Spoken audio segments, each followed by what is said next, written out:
권영철 선임 기자 어서 오세요. 안녕하십니까. 오늘 와이뉴스 저 좀 기다렸습니다. 잠시 후 지금 8시 반이니까 딱 1시간 후에 네. 이재용 삼성전자 부회장이 특검에 나가죠. 예, 소환되죠. 신분이 피의자. 피고인 아니고 피의자 신분. 네. 사실은 이게 빠르다면 빠른 거거든요. 굉장히 이제 갑작스럽게 소환을 확 해버리는 거라. 이게 특검이 수사 착수한 지 23일 만이거든요. 예. 통상의 검찰 수사 패턴과는 엄청난 속도전입니다. 좀 다르죠. 그렇죠. 이게 이제 이규철 특검보가 이 부회장 혐의는 뇌물 공여가 될지 제3자 뇌물 공여가 될지 기타 혐의가 추가될지 소환 조사해 본 뒤에 판단할 것이라고 얘기를 했잖아요. 여기 의미가 있는 게 뇌물 공여라는 얘기는 박근혜 대통령에게 수뢰, 뇌물 수수 혐의가 적용된다는 얘기고 그렇죠. 제3자 뇌물 공여는 제3자 뇌물 제공 형법 제130조가 적용된다는 그런 얘기가 되기 때문에 상당히 주목할 사안입니다. 그래서 오늘 와이뉴스는 박영수 특검은 왜 이재용 삼성전자 부회장을 이렇게 초고속으로 소환했는가. 오늘 그 속사정을 들여다보는 거죠? 네. 예, 일단 3주 만에 소환이라면 빠른 거라고 지금 말씀하셨어요? 예. 일단 이렇게 빠르게 소환하는 첫 번째 이유는 박근혜 대통령에 대한 특검의 조사가 임박했다는 겁니다. 특검 수사의 최종 목표는 삼성그룹 이재용 부회장이 아니라 박근혜 대통령입니다. 그렇죠. 특검의 수사는 1차 수사기간이 70일이 되는 오는 2월 28일로 끝납니다마는 박 대통령에 대한 조사는 빠르면 빠를수록 좋다는 게 특검의 판단입니다. 특검의 사정을 잘 아는 한 중견법조인은 설날 연휴 이전에 대통령에 대한 조사에 들어갈 가능성이 높은 것으로 안다 이렇게 얘기를 했어요. 그래 설 연휴 이전이면은 지금 한 일주일밖에 안 남았는데. 예. 뭐 이번 주에 다음 주 지나서 그 다음 주 중에는 아마 결단을 하지 않겠냐고 보는 그러니까 거죠. 이게 원래 특검 수사라는 게 피라미드 형식으로 부르잖아요. 그러니까 혐의가 좀 약한 사람부터 시작해서 점점 정점을 향해서 칼끝을 겨누는데 결국 칼끝까지 거의 왔다는 거군요. 칼끝이 그 정점을 향해서. 그게 이제 두 번째 이유는 삼성그룹에 대한 수사를 끝내고 다른 대기업으로 옮겨가기 위한 수순이다. 예. 삼성 수사를 보면은 방금 김현정 앵커가 얘기한 사다리 타기 수법이라 그럽니다. 밑에서부터 하나하나 밟아 올라가는. 그렇죠. 그래서 이제 이재용 부회장을 끝으로 이제 삼성그룹에 대한 조사는 끝나거든요. 예. 특검은 이어서 이제 롯데그룹과 SK그룹 등 다른 기업체로 수사를 전환할 방침입니다. 뇌물 수수가 됐건 제3자 뇌물 제공이 됐건 다른 대기업들도 마찬가지이기 때문에요. 그렇군요. 그럼 이재용 부회장을 지금 피의자라고 얘기를 했는데 뭐 수사 직후에 구속영장이 청구될 수도 있는 거네요. 그럼? 곧바로 구속영장을 청구하지는 않을 것으로 보입니다. 특검 관계자에게 이 부회장을 부르면은 곧바로 구속영장을 청구하는 거냐 이렇게 물었더니 조사를 마치고 봐야 한다라고 얘기를 했습니다. 수사를 하는 도중에 긴급 체포를 하거나 그렇게 하진 않겠다는 얘기고요. 이규철 특검보도 이 부회장에 대한 조사가 끝난 뒤에 삼성 측 인사들에 대한 사법 처리 여부를 결정하겠다고 얘기했잖아요. 따라서 오늘 밤 늦게나 내일 새벽쯤 이 부회장을 일단 기각시킨 뒤에 구속영장 청구 여부를 판단할 것으로 보입니다. 특검의 사정을 잘 아는 한 중견법조인은 이 부회장에 대한 구속영장 청구는 시기의 문제일 뿐 박영수 특검의 의지가 강한 것으로 한다 이렇게 얘기를 했습니다. 그래요? 의지가 강한 것으로 한다. 빠르면 이번 주말쯤에 영장을 청구하지 않을까 그렇게 관측됩니다. 오늘 조사받으러 들어갔다가 바로 거기서 긴급 체포는 아니지만 주말쯤에 구속영장 청구될 가능성이 크다. 세 번째는요? 특검 수사가 종반전을 이제 향해서 간다는 얘기죠. 아직 중반 절반도 더 지나지 않았지만 수사는 종반으로 치닫고 있습니다. 수사 속도가 예전에 비해서 그렇게 빠른 거예요? 시간이 70일이라는 한정된 시간이기 때문에 마지막 한 10일 정도는 기소를 위한 준비를 정리를 해야 되거든요. 특검이 목표로 세운 건 박근혜 대통령의 뇌물죄 입증과 국정농단의 주역 김기춘, 우병우 두 법꾸라지에 대한 단죄. 법꾸라지. 그리고 삼성의 합병과 관련된 특혜 여부 이게 핵심이었거든요. 맞아요. 뭐 세월호 7시간 규명과 이대 부정 입학도 수사 대상이지만은 앞에 세 가지가 핵심 중에 핵심입니다. 그렇죠. 그러니까 이제 박영수 특별검사는 특검의 수사 연장은 없다는 자세로 수사팀을 독려하고 있는 것으로 전해지고 있습니다. 수사가 길어질수록 나라나 국민들에게 좋을 게 없다는 거죠. 수사 연장은 없다는 쪽으로 빨리빨리 진행시키고 있다. 그러면 그 삼성물산 합병에 대한 어떤 대가성 여부, 요거는 입증이 지금 된 거예요? 그 부분은 아직 미지수입니다. 오늘 이재용 부회장에 대한 조사에서 판가름이 날 것으로 보입니다. 검찰이 이 부회장을 뇌물 공여 피의자로 규정한 것은 그만큼 자신감이 있다는 걸 내비친 것으로 보입니다. 다만 삼성에서는 시기적으로 합병과는 무관하다는 주장을 펴고 있습니다. 그렇죠. 이른바 삥을 뜯겼다는 거죠. 우리는 이제 피해자다 우리도. 아니 우리가 이거 돈 내라고 하는데 안 내면은 그다음에 무슨 보복이 올지 모르기 때문에 낸 것뿐이지 우리가 적극적으로 뭘 해달라고 해서 한 게 아니다. 이 입장인 거잖아요. 그러니까 삼성 합병 결의가 7월 17일인데 박 대통령이 7월 25일 두 번째로 이재용 부회장을 불러서 초등학교 선생이 초등학생을 쪼듯이 그렇게 심하게 쪼았다 그럽니다. 진짜 쪼았다는 표현이 방송으로 적절하지 않고 다그쳤다 뭐 이렇게 하시죠. 다그치고 압박했다는 얘기인데 뭐 그게 가장 빨리 와닿기 때문에 엄하게 다그쳤다. 그래서 이재용 부회장이 누렇게 떠서 나와서 왜 이런지 알아봐라. 그래서 최순실이가 있다. 뭐 그렇게 얘기가 이제 삼성의 주장이 그런 거거든요. 그렇죠. 어쨌건 그렇지만은 국민연금이 최대 6천억 원대의 손실을 감수하면서까지 이 합병 특혜를 봐줬다는 것은 쉽게 납득이 안 되는 문제입니다. 맞아요. 이미 문영표 전 복지부 장관과 안종범 전 수석이 구속된 만큼 그 부분을 밝히는 것도 크게 어렵진 않지 않겠냐 그런 전망이 나옵니다. 김기춘 전 비서실장은 언제 소환되는 겁니까? 주말은 조금 빠를 듯 하고요. 다음 주 초 소환될 것으로 보입니다. 다음 주 초에. 특검이 이미 지금 김종덕 전 장관 등 3명을 구속했잖아요. 그렇죠. 블랙리스트 관련해서. 예. 한 명. 그래서 김 전 실장과 조윤선 장관을 소환하는 데는 문제가 없을 것이라는 게 특검팀의 입장입니다. 법률 미꾸라지 김기춘 씨가 이번에는 어떻게 빠져나갈 수 있을지 한번 지켜볼 일이죠. 근데 이제 김기춘 전 실장, 법꾸라지 김기춘 전 실장에 대한 수사와는 달리 우병우 전 민정수석에 대한 수사는 특검 수사도 좀 미진하다 이런 얘기가 들리는데. 우 전 수석에 대한 수사가 소홀하기보다는 우선순위에서 김 전 실장 다음이기 때문에 미진한 듯이 보이는 겁니다. 그래요?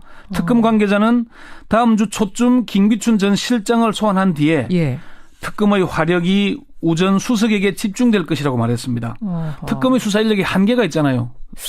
아니 근데 이제 일각에서는 박영수 특검이나 윤석열 수사팀장이 혹시 어떤 우병우 수석과의 친분 때문에 수사를 소홀히 그쪽은 좀 봐주고 있는 거 아니냐 이런 얘기도 나오긴 해요. 저도 그런 비판 때문에 여러 경로로 특검 쪽의 의지와 수사 방향에 대해서 확인을 했는데 특검은 확고한 의지를 갖고 있다는 걸 제가 확인했습니다. 우병우 수석에 대해서도 우리는 확고하다. 특검팀 핵심 관계자에게 우병우와 친한 사람이 많아서 수사가 좀 느린 거 아니냐 이렇게 물었더니 아예 직설적으로 물으셨어요? 우병우부터 수사하면 되겠나. 순서가 다 있다. 지금 이 마당에 검사나 수사관들 보는 눈이 많은데 사적인 관계로 일을 하겠나 이렇게 반문을 했고요. 또 우병우와 친분이 없는 특검부와 검사가 수사를 맡을 것이다 이렇게 얘기했습니다. 그런 걱정은 말아라. 우병우 전 수석은 어떤 혐의를 지금 특검에서는 잡고 있는 겁니까? 일단은 직권 남용이 가장 확실합니다. 청와대 민정비서관이 세월호 압수수색에 나선 수사검사에게 직접 전화한 것은 검찰의 중립을 해치는 아주 심각한 불법 행위입니다. 이게 관행화되어 있다 보니까 문제의식을 못 느껴서 그렇지 반드시 바로잡아야 합니다. 이게 청문회에서 민주당 박영선 의원과 우 전 수석이 마지못해 인정하는 대목 잠시 들어보시죠. 세월호 사건과 관련해서 검찰이 6월 5일 날 압수수색을 들어가죠. 이때 통화했던 검사가 윤대진 검사입니다. 기억나십니까 이제? 윤대진 검사하고 통화하셨죠? 그럴 수 있습니다. 특검에서 윤대진 검사하고 대진 우 전 수석은 구체적인 증거를 들이밀지 않으면 절대 인정하지 않습니다. 맞아요. 모른다고 빠져나가죠. 근데 윤대진이라고 물으니까 인정하죠. 그럴 수 있다라고 빠져나가죠. 그리고 우병우와 최순실의 연결고리를 찾는 게 과제입니다. 김기춘 전 실장은 우병우를 대통령의 지시로 만났다고 했죠. 그렇죠. 그런데 우병우는 김 전 실장이 추천했다고 했잖아요. 이게 혹시 들어본 것 같지 않습니까? 차은택 씨 사례가 똑같습니다. 박근혜 대통령의 인사 특혜 인사의 패턴이 딱 이런 겁니다.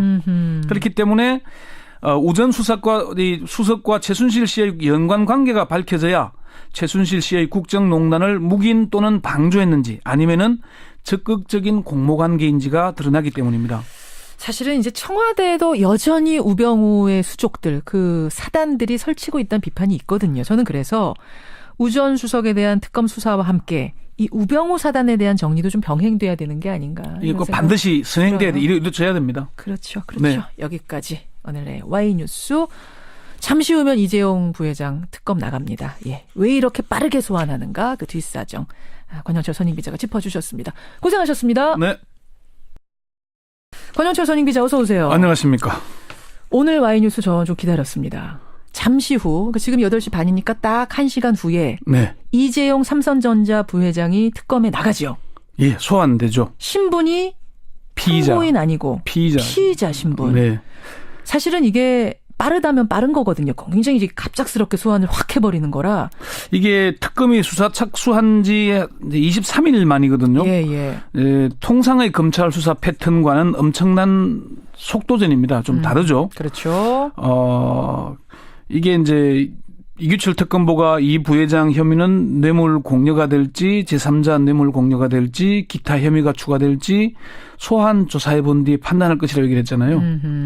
여기 의미가 있는 게 뇌물 공여라는 얘기는 박근혜 대통령에게 수뢰, 뇌물 수수 혐의가 적용된다는 얘기고 그렇죠. 제3자 뇌물 공여는 제3자 뇌물 제공 형법 제130조가 적용된다는 그런 얘기가 되기 때문에 상당히 주목할 사안입니다. 그래서 오늘 Y뉴스는 박영수 특검은 왜 이재용 삼성전자 부회장을 이렇게 초고속으로 소환했는가?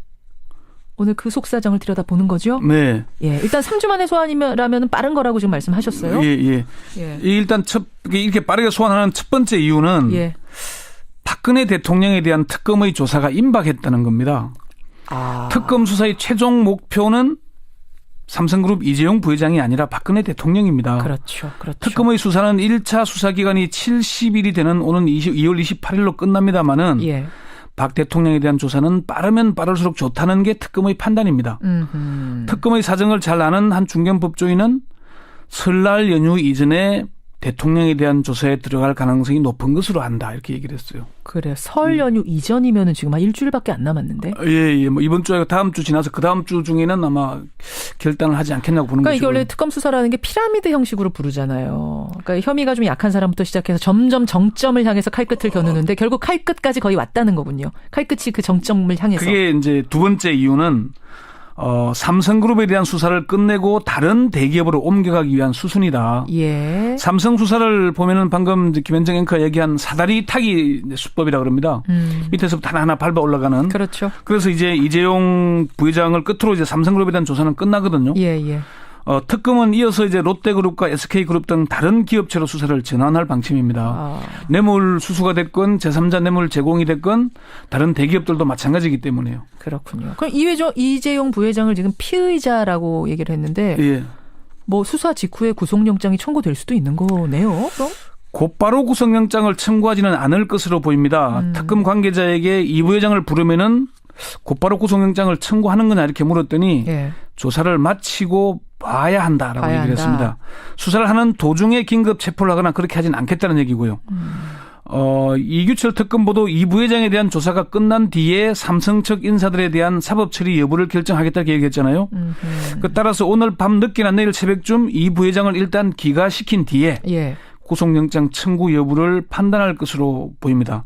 특검의 사정을 잘 아는 한 중견법조인은 이 부회장에 대한 구속영장 청구는 시기의 문제일 뿐 박영수 특검의 의지가 강한 것으로 한다 이렇게 얘기를 했습니다. 그래요? 의지가 강한 것으로 한다. 빠르면 이번 주말쯤에 영장을 청구하지 않을까 그렇게 관측이 오늘 됩니다. 조사받으러 들어갔다가 바로 거기서 긴급 체포는 아니지만 주말쯤에 구속영장 청구될 가능성이 크다. 세 번째는요? 특검 수사가 종반전을 이제 향해서 간다는 얘기죠. 아직 중반 절반도 더 지나지 않았지만 수사는 종반으로 치닫고 있습니다. 수사 속도가 예전에 비해서 그렇게 빠른 거예요? 시간이 70일이라는 한정된 시간이기 때문에 마지막 한 10일 정도는 기소를 위한 준비를 정리를 해야 되거든요. 특검이 목표로 세운 건 박근혜 대통령의 뇌물죄 입증과 국정농단의 주역 김기춘, 우병우 두 법꾸라지에 대한 단죄. 법꾸라지. 그리고 삼성의 합병과 관련된 특혜 여부 이게 핵심이었거든요. 맞아요. 뭐 세월호 7시간 규명과 이대 부정 입학도 수사 대상이지만은 앞에 세 가지가 핵심 중에 핵심입니다. 그렇죠. 가졌다는 것은 쉽게 납득이 안 되는 문제입니다. 맞아요. 이미 문영표 전 복지부 장관과 안종범 전 수석이 구속된 만큼 그 부분을 밝히는 것도 크게 어렵진 않지 않겠냐 그런 전망이 나옵니다. 김기춘 전 비서실장은 언제 소환되는 겁니까? 주말은 조금 빠를 듯 하고요. 다음 주 초 소환될 것으로 보입니다. 다음 주 초에. 특검이 이미 지금 김종덕 전 장관 등 3명을 구속했잖아요. 그렇죠. 블랙리스트 관련해서. 한 명. 그래서 김 전 실장과 조윤선 장관을 소환하는 데는 문제가 없을 것이라는 게 특검팀의 입장입니다. 법률 미꾸라지 김기춘 씨가 이번에는 어떻게 빠져나갈 수 있을지 한번 지켜볼 일이죠.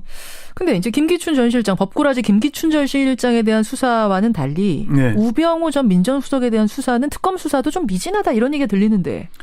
우 전 수석에 대한 수사가 소홀하기보다는 우선순위에서 김 전 실장 다음이기 때문에 미진한 듯이 보이는 겁니다. 그래요? 특검 관계자는 다음 주 초쯤 김기춘 전 실장을 소환한 뒤에 예. 특검의 화력이 우 전 수석에게 집중될 것이라고 말했습니다. 특검의 수사 인력이 한계가 있잖아요. 아니 근데 이제 일각에서는 예. 네. 박영수 특검이나 윤석열 수사팀장이 혹시 어떤 우병우 수석과의 친분 때문에 수사를 소홀히 그쪽은 조금 봐주고 있는 거 아니냐 이런 얘기도 나오긴 해요. 저도 그런 비판 때문에 여러 경로로 특검 쪽의 의지와 수사 방향에 대해서 확인을 했는데 예, 예. 그러니까 이제 박영수 특별검사는 특검의 수사 연장은 없다는 자세로 수사팀을 독려하고 있는 것으로 전해지고 있습니다. 수사가 길어질수록 나라나 국민들에게 좋을 게 없다는 거죠. 수사 연장은 없다는 쪽으로 빨리빨리 진행시키고 있다. 네. 그러면은 그 삼성물산 합병에 대한 어떤 대가성 여부, 요거는 입증이 지금 된 거예요? 그 부분은 아직 미지수입니다. 오늘 이재용 부회장에 대한 조사에서 판가름이 날 것으로 보입니다. 검찰이 이 부회장을 뇌물 공여 피의자로 규정한 것은 그만큼 자신감이 있다는 걸 내비친 것으로 보입니다. 네. 다만 삼성에서는 시기적으로 합병과는 무관하다는 주장을 펴고 있습니다. 그렇죠. 이른바 삥을 뜯겼다는 거죠. 우리는 이제 피해자다 우리도. 아니 우리가 이거 돈 내라고 하는데 안 내면은 그다음에 무슨 보복이 올지 모르기 때문에 낸 것뿐이지 우리가 적극적으로 뭘 해달라고 해서 한 게 아니다. 이 입장인 거잖아요. 그러니까 삼성 합병 결의가 7월 17일인데 박 대통령이 7월 25일 두 번째로 이재용 부회장을 불러서 초등학교 선생이 초등학생을 쪼듯이 그렇게 심하게 쪼았다 그럽니다. 아, 진짜 쪼았다는 표현이 방송으로 적절하지 않고 다그쳤다 이렇게 하시죠. 다그치고 압박했다는 얘기인데 예. 그게 가장 빨리 와닿기 때문에 엄하게 다그쳤다. 그래서 이재용 부회장이 누렇게 떠서 나와서 예. 왜 이런지 알아봐라. 그래서 최순실이가 있다. 그렇게 얘기가 이제 삼성이 주장이 그런 거거든요. 그렇죠, 그렇죠. 예, 어쨌건 그렇지만은 국민연금이 최대 6천억 원 대의 손실을 감수하면서까지 이 합병 특혜를